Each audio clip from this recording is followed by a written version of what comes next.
नमस्कार दोस्तों, स्वागत है आपका आज एक और धार्मिक कथा नारद जी की जिज्ञासा में। हम अपने कहानी में आप लोगों के लिए हमेशा धार्मिक और पौराणिक कहानियां लाते रहते हैं, जिसे सुनने के बाद धर्म का ज्ञान तो बढ़ता ही है, साथ में ईश्वर के प्रति आस्था एवं श्रद्धा भी बढ़ती है। चलिए सुनते हैं। अयोध्या का राजा बनने पर श्री राम जी ने एक राजा की सब जिम्मेदारी संभाल ली। एक बार की बात है, वीणा बजाते हुए नारद मुनि भगवान श्री राम के द्वार पर पहुंचे। नारायण नारायण। नारद जी ने देखा कि द्वार पर हनुमान जी पहरा दे रहे हैं। हनुमान जी ने पूछा, नारद मुनि कहाँ जा रहे हो? नारद जी बोले, मैं प्रभु से मिलने आया हूँ। नारद जी ने हनुमान जी से पूछा, प्रभु इस समय क्या कर रहे हैं? हनुमान जी बोले, पता नहीं, पर कुछ बही खाते का काम कर रहे हैं। प्रभु बही खाते में कुछ लिख रहे हैं। नारद जी, अच्छा, क्या लिखा पढ़ी कर रहे हैं? हनुमान जी बोले, हमें इसका कोई ज्ञान नहीं मुनिवर, आप खुद ही देख आना। नारद मुनि गए, प्रभु के पास गए और देखा कि प्रभु कुछ लिख रहे हैं। नारद जी बोले, प्रभु आप बही खाते का काम कर रहे हैं, ये काम तो किसी मुनीम को दे दीजिए। प्रभु बोले, नहीं नारद, मेरा काम मुझे ही करना पड़ता है, ये काम मैं किसी और को नहीं सौंप सकता। नारद जी, अच्छा प्रभु, ऐसा क्या काम है? ऐसा आप इस बही खाते में क्या लिख रहे हो? प्रभु बोले, आप क्या करोगे देखकर जाने दो। नारद जी बोले, नहीं प्रभु, बताइए ऐसा आप इस बही खाते में क्या लिखते हैं? प्रभु बोले, नारद, इस बही खाते में उन भक्तों के नाम है जो मुझे हर पल भजते हैं, मैं उनकी नित्य हाजिरी लगाता हूँ। नारद जी, अच्छा प्रभु, जरा बताइए तो मेरा नाम इस बही खाते में कहाँ पर है? श्री राम जी बोले, लो आओ लहुड़ ही देख लो। नारद मुनि ने बही खाते को खोलकर देखा तो उनका नाम सबसे ऊपर था। नारद जी को गर्व हो गया कि देखो, मुझे मेरे प्रभु सबसे ज्यादा भक्त मानते हैं। पर नारद जी ने देखा कि हनुमान जी का नाम उस बही खाते में कहीं नहीं है।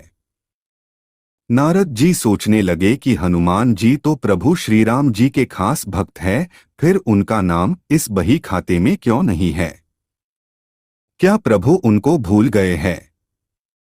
नारद मुनि आए हनुमान जी के पास, बोले, हनुमान, प्रभु के बही खाते में उन सब भक्तों के नाम हैं जो नित्य प्रभु को भजते हैं, पर आपका नाम उसमें कहीं नहीं है।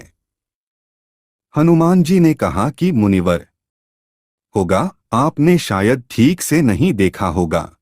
नारद जी बोले, नहीं नहीं, मैंने ध्यान से देखा पर आपका नाम कहीं नहीं था। हनुमान जी ने कहा, अच्छा कोई बात नहीं, शायद प्रभु ने मुझे इस लायक नहीं समझा होगा जो मेरा नाम उस बही खाते में लिखा जाए।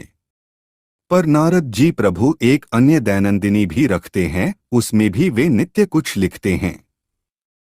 नारद जी बोले, अच्छा। हनुमान जी ने कहा, हाँ। नारद मुनि फिर गए प्रभु श्री राम के पास और बोले, प्रभु सुना है कि आप अपनी अलग से दैनंदिनी भी रखते हैं, उसमें आप क्या लिखते हैं? प्रभु श्री राम बोले, था, पर वो तुम्हारे काम की नहीं है। नारद जी, प्रभु बताइए ना, मैं देखना चाहता हूं कि आप उसमें क्या लिखते हैं। प्रभु मुस्कुराए और बोले, मुनिवर, मैं इनमें उन भक्तों के नाम लिखता हूं जिनको मैं नित्य भजता हूं। नारद जी ने डायरी खोलकर देखा तो उसमें सबसे ऊपर हनुमान जी का नाम था। ये देखकर नारद जी का अभिमान टूट गया। कहने का तात्पर्य यह है कि जो भगवान को सिर्फ जीवा से भजते हैं, उनको प्रभु अपना भक्त मानते हैं, और जो हृदय से भजते हैं, उन भक्तों के वे स्वयं भक्त हो जाते हैं।